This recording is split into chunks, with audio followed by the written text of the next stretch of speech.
It's January 5th, and the strange side of history awaits. Today, we have a public disgrace that exposed a deep injustice, a wage that reshaped labor forever, and a bridge born during despair. Let's begin. On January 5th, 1895, in the courtyards of École Militaire in Paris, France, people gathered to witness a ritual meant to erase a man from history.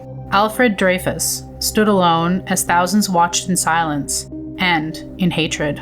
Accused of betraying his country, the Jewish artillery captain was condemned before the verdict was even proven. One by one, a general tore insignias from his uniform. Buttons were ripped away, stripes were stripped. Then his sword, a symbol of honor, was snapped in half. As metal broke, the crowds roared, but he did not bow. He shouted in the chaos he was innocent. He begged reporters to tell the truth, and no one listened. Within days, he was sentenced to a life imprisonment on Devil's Island, a remote penal colony surrounded by disease, heat, and isolation, designed not just to punish, but to destroy. What France didn't know yet was that this ceremony marked the beginning of one of the greatest miscarriages of justice in modern history, one that would expose corruption, atheism, and a nation willing to sacrifice the truth for the comfort of a lie. Years later, the truth would surface that he was an innocent. But the damage was already done, and history remembered not just the lie, but a nation eager to believe it.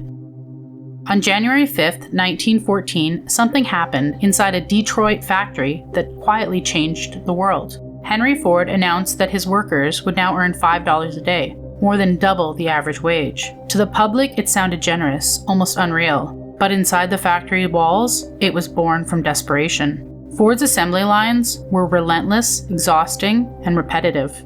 Men quit in waves, and thousands passed through the factory doors, but the machines never stopped. The pay raise worked, and absenteeism collapsed. Productivity surged, and workers stayed. Some could even afford the cars they were building, turning laborers into customers.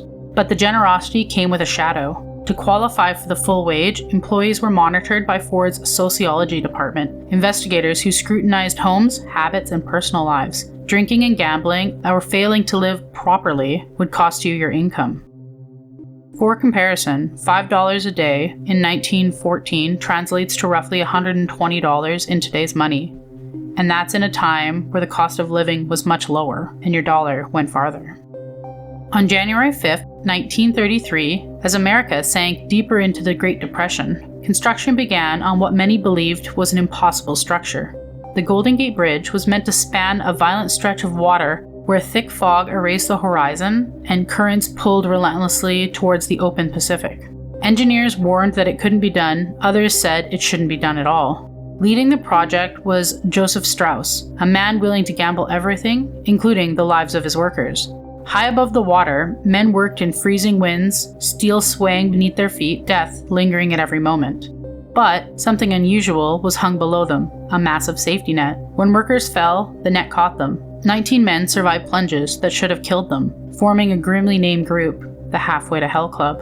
But sadly, not everyone was saved.